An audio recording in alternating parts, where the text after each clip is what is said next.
Welcome back. You're watching Business Morning on Channels Television. Chukuma Anyanwu, Head of Research at GTI Securities, joins me now live from the GTI Securities trading floor in downtown Marina, Lagos. So good morning to you, Chukuma. It's great to have you on the program.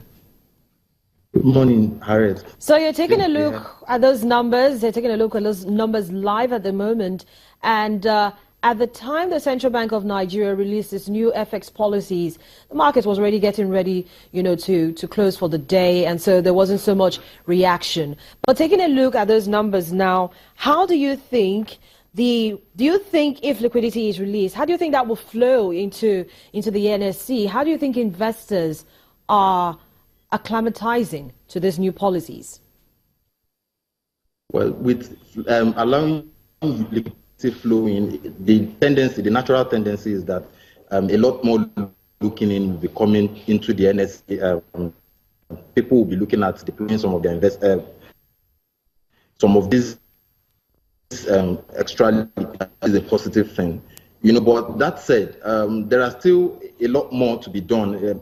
Beyond just getting the liquidity, investors are looking at macroeconomic stability as well. There needs to be a bit more of what happens with the fiscal arm coming in to complement whatever monetary policy administrators are doing. So there needs to be that synergy, and as of yet, that synergy isn't still there yet. So we can see them. We can see an improved interest into the market, but as far as that goes, you can recently see the result of Nigeria breweries. Even though they're going to be paying a dividend, it's still not as much as well as I think this is the lowest performance I've seen in terms of earnings per share for Nigeria breweries in a while. So we still need to see that filter into how the macroeconomic stability, which will then affect how companies perform. Then compensation, and that will then trigger renewed interest fully coming into the market and people taking advantage of the opportunities as they arise. So we need to see a bit more from fiscal policy administrators complementing whatever monetary policy comes up with.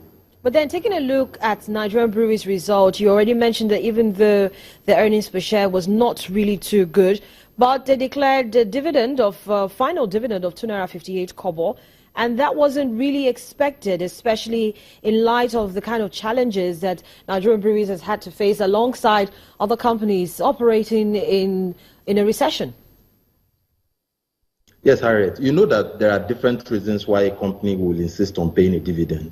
First of all, Nigeria Breweries is a mature company, not a lot of room for expansion, and it's a pretty stable market. And you must also understand that they don't want to set a precedent of not paying a dividend in a year. And you know that a lot of private equity investors and pension funds have certain criteria to be met before they can get a look in on a company's shares. And those things have to be retained, despite the fact that it's a harsh economy that they are operating in. So a lot of things comes to play when a company like Nigeria Breweries pays dividend, and it goes beyond just the performance alone. They need to sustain a particular trend that will keep them at a level where private equity investors and pension funds will continually take solace in those kind of companies, and that needs to be maintained, despite the fact that it was a very pressured result based on what we can see, and it's largely affected by macroeconomic issues.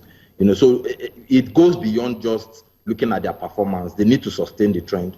All right, Chukuma Anyanwu, Head of Research at GTI Securities. Thank you so much for your perspectives this morning on Business Morning. Chukuma joined us live from the GTI Securities trading floor in Marina, Lagos. And that's it on today's edition of the program. Many thanks for being with us. I'm Harriet Agbini. Have a profitable day.